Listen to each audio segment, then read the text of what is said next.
ओम स्वस्ति पंथाम अनुचरीम सूर्या चंद्रमसा विव पुनर्ददिता घ्नता जानता संगमे महि। वीर कथा की वैचारिक श्रृंखला में आज का विषय है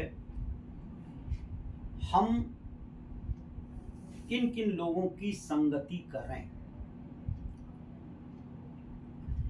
ये मैंने जो वेद मंत्र आपके समक्ष रखा, ओम स्वस्ति पंथाम अनुचरीम सूर्या चंद्रमसा विव पुनर्ददता घ्नता जानता संगमे महि, ये ऋग्वेद का मंडल 5 सूक्त 51 और मंत्र 11वां है।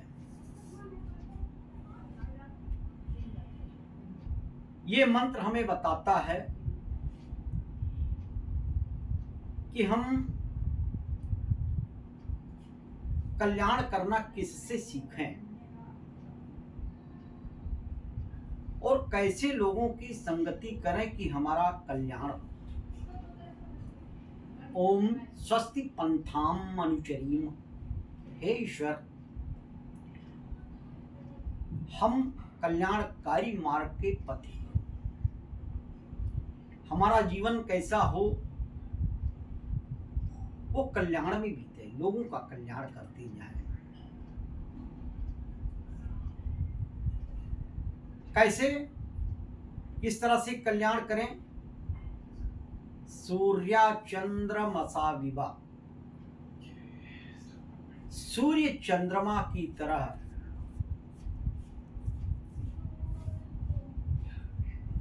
जैसे सूर्य और चंद्रमा अपनी अवाध गति से लोगों का कल्याण करते हैं।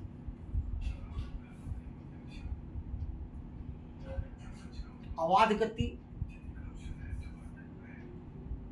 यानी निरंतर हम करते जाएं। इससे एक चीज ये है कि अपना शरीर भी इन्हीं की तरह से हो, जैसे यदि सूर्य चंद्रमा गति करना बंद कर दें तो सृष्टि नहीं रहेगी।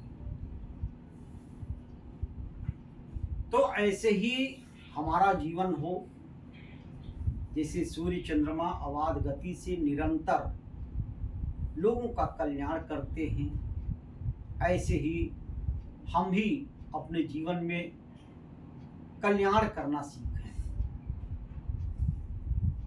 फिर आगे कहा कि हम कैसे लोगों की संगति करें कि कल्याण करना, हम दूसरों की भलाई, दूसरों का कल्याण, दूसरों के लिए परोपकार हम जीवन पर्यंत करते रहें, ताकि हमारा जीवन सार्थक हो सके, जीवन को सफल बना सके। तो उसके लिए बताए कि इसकी संगति पुनर्ददता घ्नता जानता संगमे महि, पुनः संगमे महि, यानी हम बार बार संगति करें किसकी? तो उसमें बताया ददता अघ्नता जानता। ददता जो देने वाला हो, दानी हो। अघ्नता जो कभी हिंसा में न रहता हो, अहिंसक हो। और तीसरा जानता, यानी ज्ञानी हो। तो तीन लोग कैसे हैं? दलता ये दानी, अघ्नता जो हिंसा न करता हो, और जानता जो जानता हो, जानने वाला हो।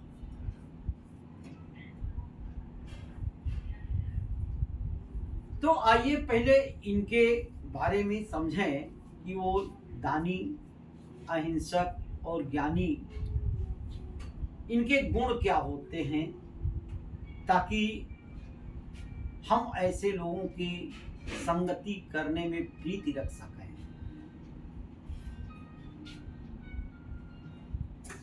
ददता जो देने वाला हो। जो भी हम कमाएं उसको हम दान जरूर करें, दूसरों के परोपकार में जरूर लगावें। कहते हैं कि संचित धन यानी इकट्ठा आपने कर लिया है तो मृत्यु का कारण होता है।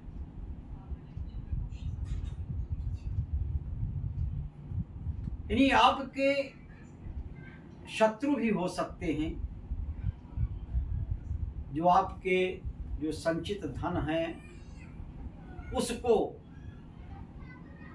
जबरन ले लेना चाहेंगे, मृत्यु भी हो सकती है। आप कमाएं और उसका जो है अच्छे कार्यों में व्यय भी करें। अथर्ववेद का मंडल 3 सूक्त 24 मंत्र 5 ये कहता है, ओम शतहस्त समाहर सहस्त्र हस्त संकिर, यानी सैकड़ों हाथ से कमाओ और 1000 हाथों से उसका दाम दो। तो सैकड़ों हजारों हाथ कैसे होते हैं? आपके जो कमाने का स्रोत है वो सैकड़ों हाथ वाला हो, सैकड़ों स्रोत हो, और उससे ज्यादा आप जो है दान देना सीखें। 100 हाथ से कमाए तो 1000 हाथ से उसको, यानी देने के जो स्रोत हों हजारों, उससे आप दान करें। और वो जो दान होता है वो निस्वार्थ भाव से हो। दान हमेशा निस्वार्थ भाव से होता है, तभी दान कहेंगे। बदले में लेने की भावना होगी तो दान थोड़े है।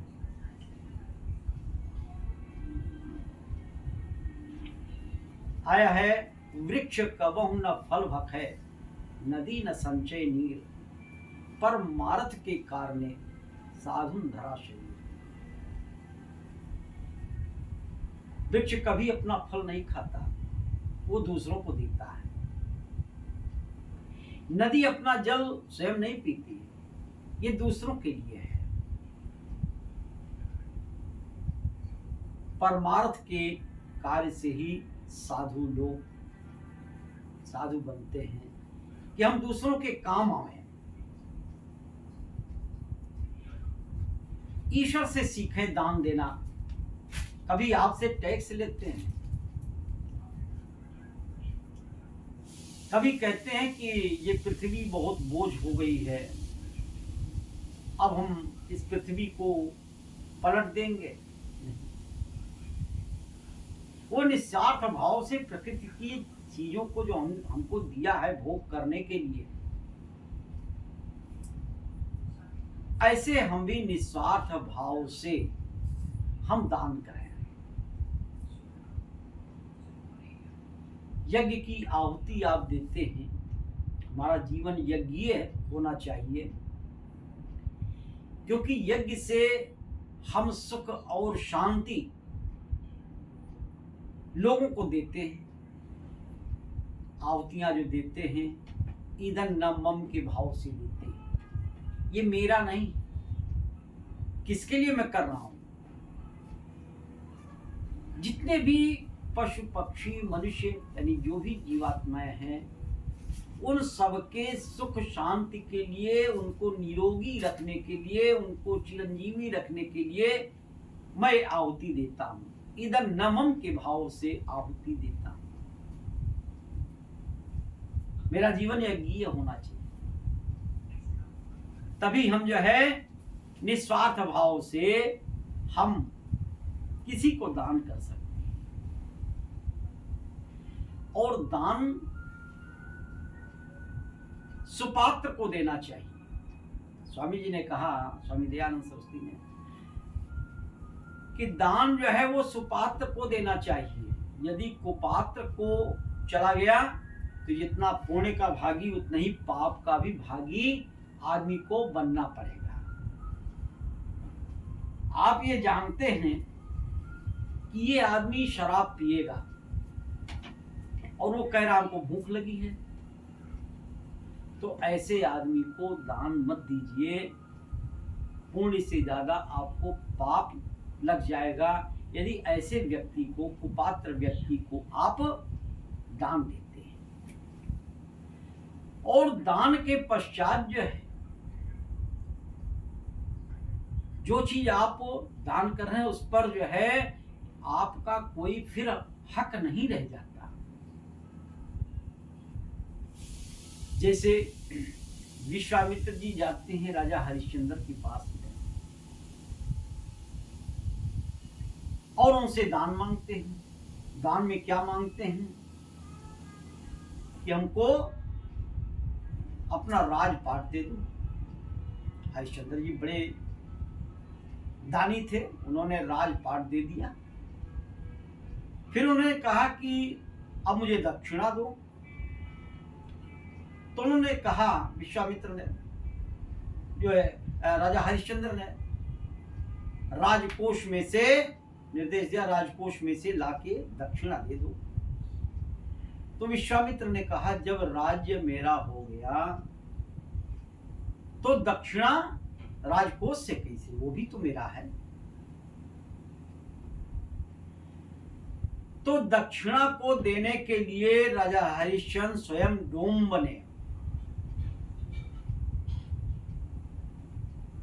और उससे उन्होंने जो कमाया विश्वामित्र जी को जो है उन्होंने दक्षिणा में दिया। यानी दान की हुई चीज पर अपना कोई अधिकार नहीं होता। आपने गैया जो है किसी को दे दिया, बेच दिया और वो दूध देने लगी। अब आप पूछें कि भाई एक पाव दूध हमको भी दिया करना, गाय हमने दिया है ना, दान में दिया है, आपका अधिकार नहीं बनता कि आप दूध ले लें उससे। वो खुद डांट के भगा देगा आपको कि अब आपका क्या अधिकार रहा। कन्या का दान, कन्यादान शब्द जो लोग इस्तेमाल करते हैं, कन्यादान गलत है। संस्कार विधि में, वेदों में कन्या को दान करने का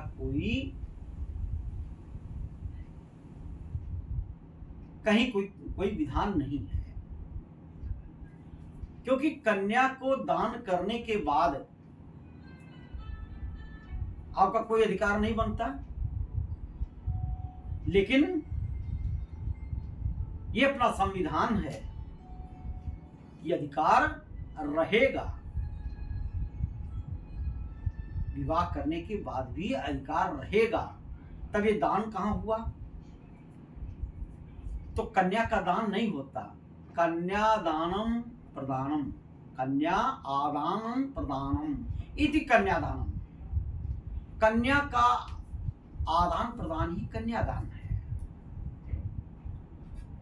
कन्या का दान नहीं होता। तो विद्या जो है, ये विद्या का दान ये सबसे बड़ा दान है। विद्या वो है जिससे आपका जीवन अच्छा बन जाए और आप किसी को अच्छा बना सकें, सही मार्गदर्शन दे सकें। तो विद्या जो है जो वेदानुकूल हो, तो विद्या दान से हम किसी के जीवन को अच्छा बनाते हैं, उन्नतशील बनाते हैं। और आप ज्ञान किसी को दिए, ये बढ़ता जाएगा, वो उसको देगा, वो उससे देगा। ऐसे परमपिता परमेश्वर ने वेद का ज्ञान दिया, जिसको जो है जन जन तक प्रचार करके पहुंचाया गया। इसीलिए उसको, उसका एक नाम श्रुति है कि सुन करके हमने किसी को दिया। तो विद्या का दान जो है ये बहुत अच्छा दान है, सबसे उत्तम दान है। और मनुष्य को मनुष्य बनाने के लिए यह विद्या का दान सबसे सर्वोपरि है। और विद्या देने से, विद्या का दान करने से धन घटता नहीं, बढ़ता ही है। ये कैसी ऐसा दान है कि जो बढ़ता ही है, घटता नहीं। और ये शरीर जो है वो दान से ही सफल होता है। हम अगर दूसरों के काम आ जाएं तो ये सबसे अच्छी बात होगी। आपने कर्ण के बारे में सुना। कर्ण के पास कवच कुंडल था और वो जानता था कि ये मेरे पास रहेगा, वरदान था उसको, तो उसको कोई मार नहीं सकता। और इंद्र पूछते हैं, कर्ण से कुंडल मांगते हैं दान में, लेकिन दानी कर्ण को देखिए कि वो जानता है कि ये मेरे लिए बड़ी क्षतिकारक चीज होगी, मृत्यु मुझे आ सकती है। लेकिन वो इतना दानी था कि वो परोपकार के लिए अपने कर्ण जो है कवच कुंडल को वो दे देता है। दधीच को देखिए, दधीच ने अपनी हड्डी को दान में दे दिया।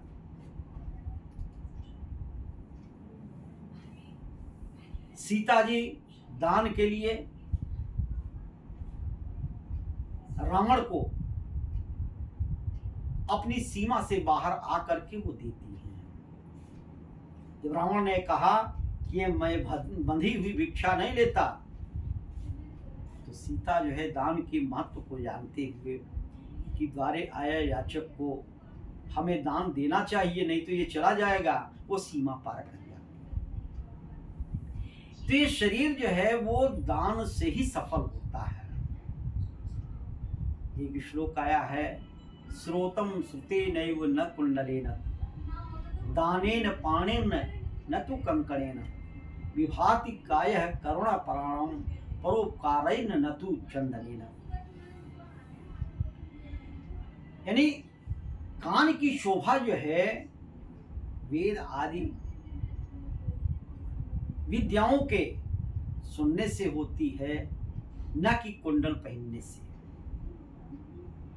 हाथ की शोभा ये कंकड़ पहनने से नहीं होती, ये दान करने से होती है।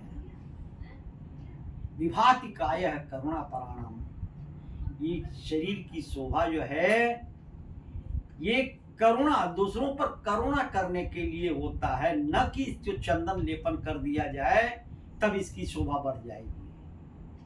यानी कितना महत्व बताया गया दान का कि ये जो है दान से ही, ये शरीर दान के लिए है। इस तरह से विद्वानों की संगति से 6 फल मिलते हैं। 6 फल कौन से हैं? पहला निरोगिता,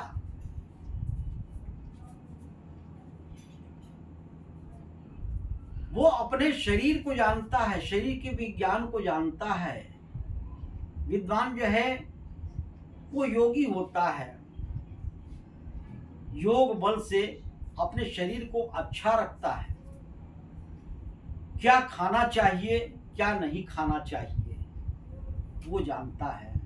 कब खाना चाहिए, आहार कैसा होना चाहिए, ये विद्वान जानता है, इसलिए वो निरोगी रहता है और इस प्रकृति के साथ जीने की इच्छा रखता है। रही मन बहु भेषज करत व्याध न छाणत साथ खग मृग बसत अरोग बन हरि अनाथ के नाथ। बहुत रहीमन बहुत भेषज करत, बहुत दवा करते हैं आप, लेकिन आपका जो है व्याधि रोग नहीं छोड़ता।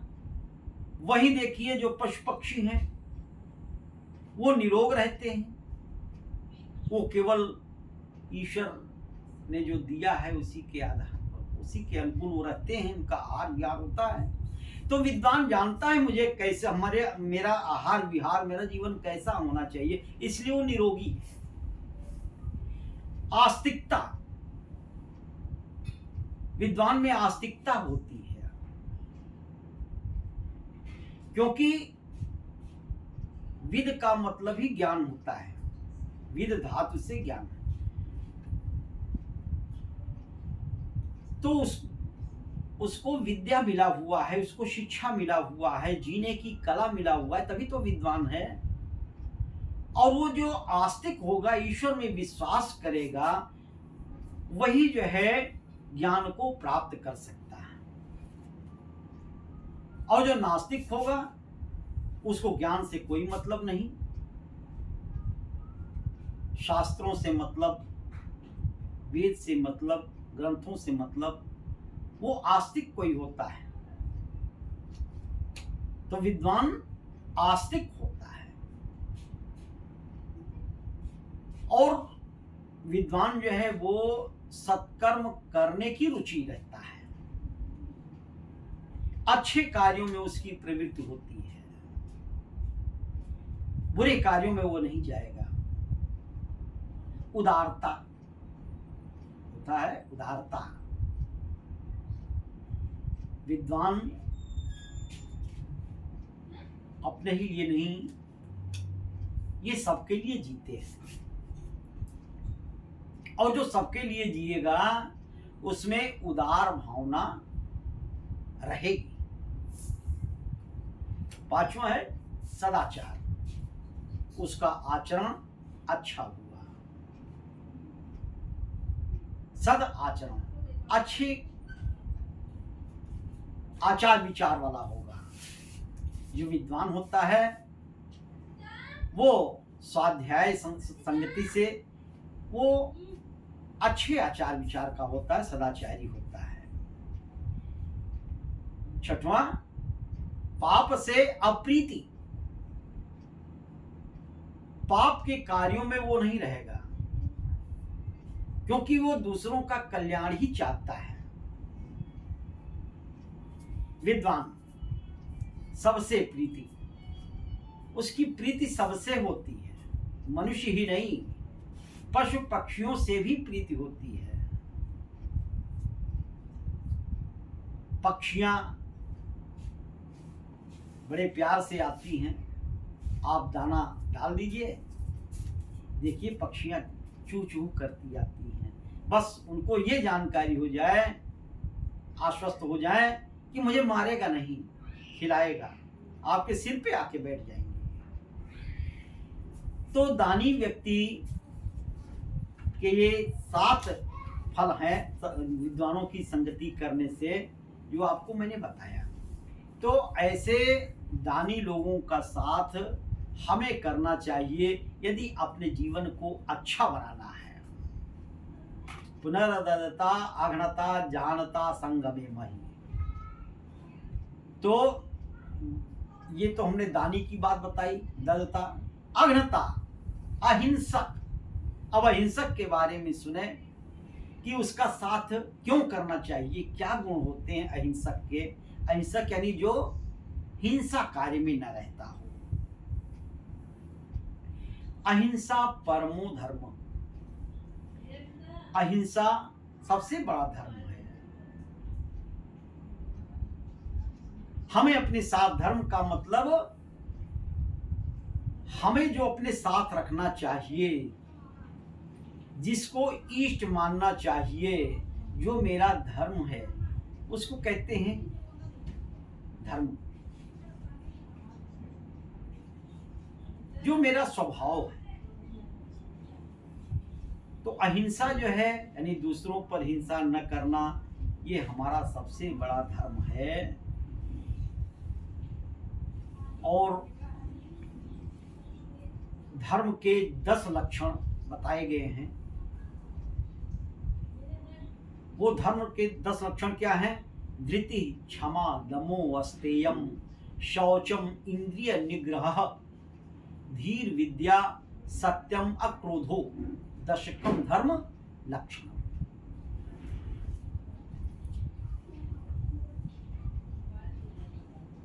तो ये धर्म, ये जो है अहिंसा, इसमें जो है सबसे महत्वपूर्ण है। तो हिंसा से क्या होता है? जो हिंसा के कार्य में लगा होता है, उसमें क्रूएल्टी आ जाती है, निर्दयता आ जाती है। और निर्दयता से क्या होता है कि उसकी आत्मा नम्र नहीं होती, उसका स्वभाव नम्र नहीं होता, उत्तेजक होता है। कोई भी पाप करने में वो नहीं चुकेगा, नहीं हिचकेगा। लोग जो है बलि देते हैं, बकरे की बलि दे देते हैं। यहाँ तक कि लोग पहले बच्चों की भी बलि देते थे। कहते हैं ये मेरा पर्व है, ये मेरा धर्म है। अरे जीव तो जीव है। आप अपनी उंगली काट के देखिए कितना दर्द होता है। आप दूसरे जीव की हत्या करते हैं तो क्या उसको दर्द नहीं होता? ऐसा धर्म नहीं है। धर्म इसको नहीं कहते हैं कि आप जीव की हत्या कीजिए। वेद में आया हुआ है, ओम यतो यतः समीहसे ततो नो अभयम कुरु शन्नः कुरु प्रजाभ्यो अभयम न पशुभ्यः। यतो यतः समीहसे, जैसे भी हो सके, ततो नो अभयम कुरु, हमें अभय प्रदान करो। शन्नः कुरु प्रजाभ्यो, हमारी प्रजा का पालन करो, प्रजा की रक्षा करो। अभयम नः पशुभ्यः, हमारे पशुओं को अभय प्रदान करो। ये वेद मंत्र में जो है ईश्वर से प्रार्थना की गई है। अभयम नः पशुभ्यः, मेरे पशुओं को अभय प्रदान करो, मारो नहीं।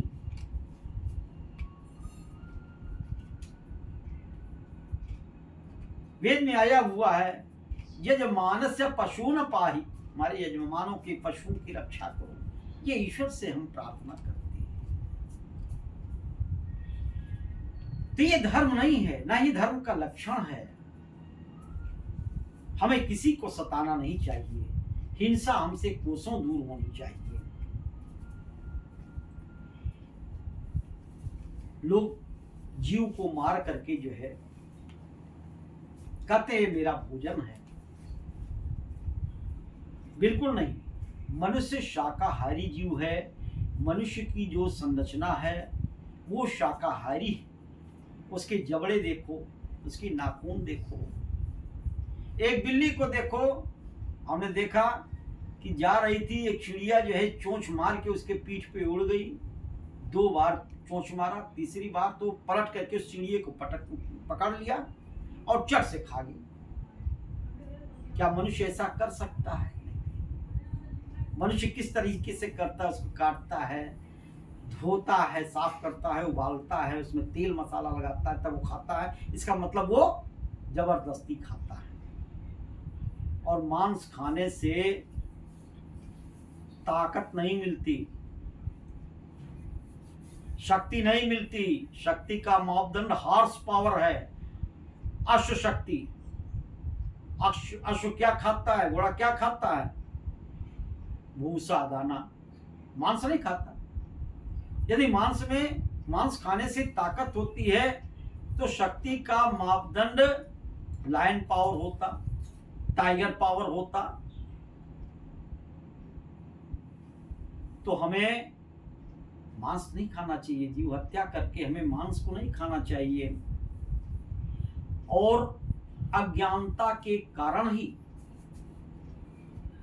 हिंसात्मक भावना जन्म लेती है। अज्ञानता।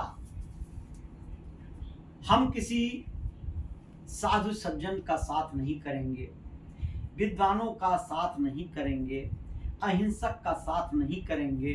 और मेरी बुद्धि केवल इसी में है कि मारो खाओ, हत्या करो, दूसरे को सताओ, तो ये विद्या की कमी है, और विद्या की कमी ही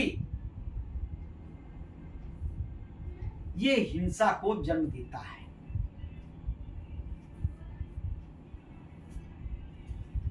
और अहिंसक जो बचाता है, जो किसी को सताता नहीं, वो ईश्वर की आज्ञा का पालन होता है।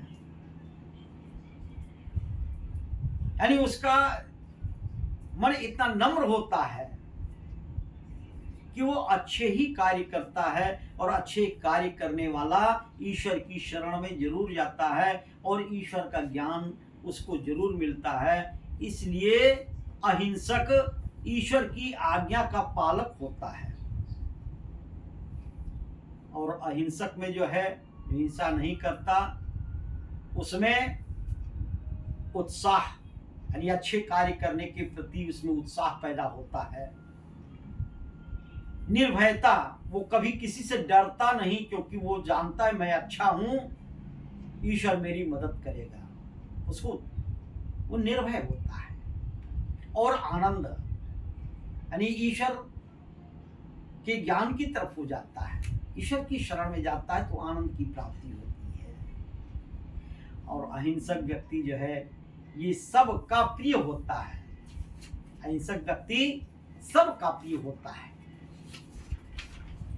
क्यों? क्योंकि उसके आचरण अच्छे होते हैं, उसके साथ जो बैठते हैं उसको अच्छी बातें ही सुनने में आती हैं, कल्याण की भावना ही वो करेगा अहिंसक।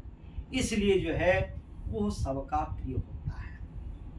तो दो चीजें हमने बताई किसकी संगति करनी चाहिए।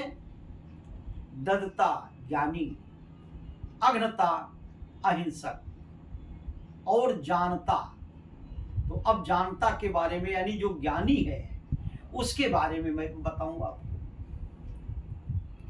विद्वान वो होता है, विद शब्द, विद का मतलब ज्ञान,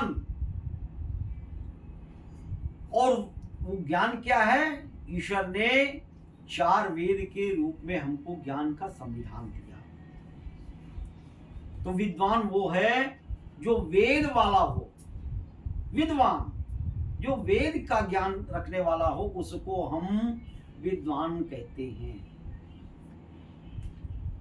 ज्ञानी जो है, जो ज्ञानी व्यक्ति होता है, जिसने अच्छे संगति कर रखे हैं, सत्संग किया, स्वाध्याय किया, तो जीवन का मर्म क्या होता है, ये परमपिता परमेश्वर ने ये शरीर हमको दिया किस लिए है, इसका ज्ञान उसको मालूम होता है, इसका मर्म उसको मालूम होता है। जीवन का मर्म क्या है, हमें कैसे इस जीवन को सार्थक बनाना है, इस चीज को ज्ञानी जानता है। और ज्ञानी व्यक्ति को जो है मृत्यु का भय नहीं होता, क्योंकि जिस उद्देश्य से मनुष्य का चोला उसको मिला है, विद्वान उसको सार्थक बनाने का प्रयास करता है। इसलिए उसको मृत्यु का मोह नहीं होता, मृत्यु से उसको जो है भय नहीं होता।